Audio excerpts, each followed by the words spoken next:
እንግሊዘኛ ለመናገር እነኚህን ኤክስፕሬሽኖች የግድ ማወቅ ግዴታ ነው።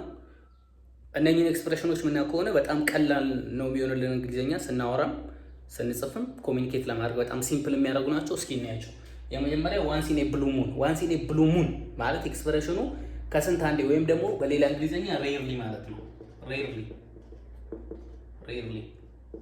ፎር ኤግዛምፕል አይ ሚት ሄር ዋንስ ኢን ኤ ብሉ ሙን ብንል ከስንት አንዴ ነው ማገኛት።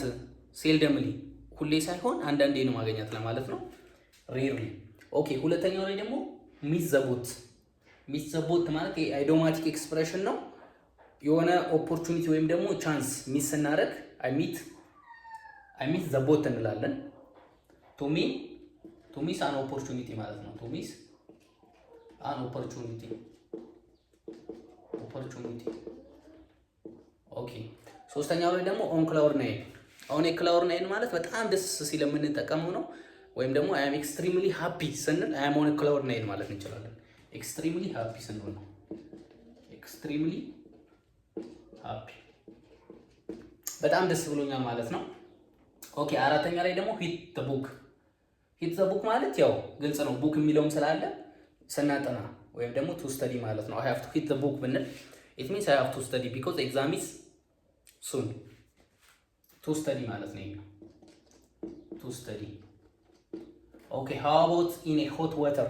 ኢን ኤ ሆት ወተር ስንል ደግሞ የኛ ኤክስፕሬሽን ችግር ውስጥ ነኝ ለማለት የምንጠቀመው ነው።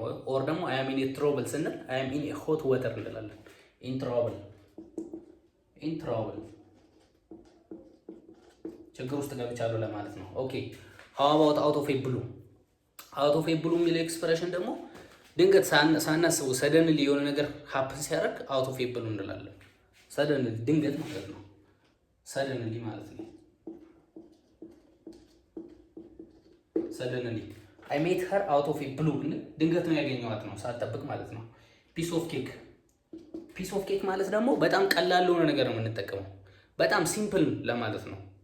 ፒስ ኦፍ ኬክ አይዲዮማቲክ ኤክስፕሬሽን ነው። ስታንዳርድ እንግሊሹ ወይም ደግሞ ቮካብለሪ የሚሆነው ሲምፕል ነው። ፎር ኤግዛምፕል ዘ ኤግዛም ወዝ ፒስ ኦፍ ኬክ ብንል ፈተናው ቀላል ነበር ለማለት ነው። ኦር ደግሞ ዘ ኤግዛም ኢዝ ፒስ ኦፍ ኬክ ብንል ፈተናው ቀላል ነው ለማለት ነው። ኢዚ ማለት ነው። ሂት ዘ ሳክ። ሂት ዘ ሳክ ሲሆን ደግሞ መተኛት ነው። አይ ሃቭ ቱ ስሊፕ ለማለት ነው። ፎር ኤግዛምፕል አይ ሃቭ ቱ ሂት ዘ ሳክ ብንል አይ ሃቭ ቱ ስሊፕ ለማለት ነው። ሲደክመን እንጠቀመው አይዲዮማቲክ ኤክስፕሬሽን ነው። ሂት ዘ ሳክ ስሊፕ። ሶ እነኚህ ናቸው። ሰብስክራይብ ማድረግ እንዳትረሱ።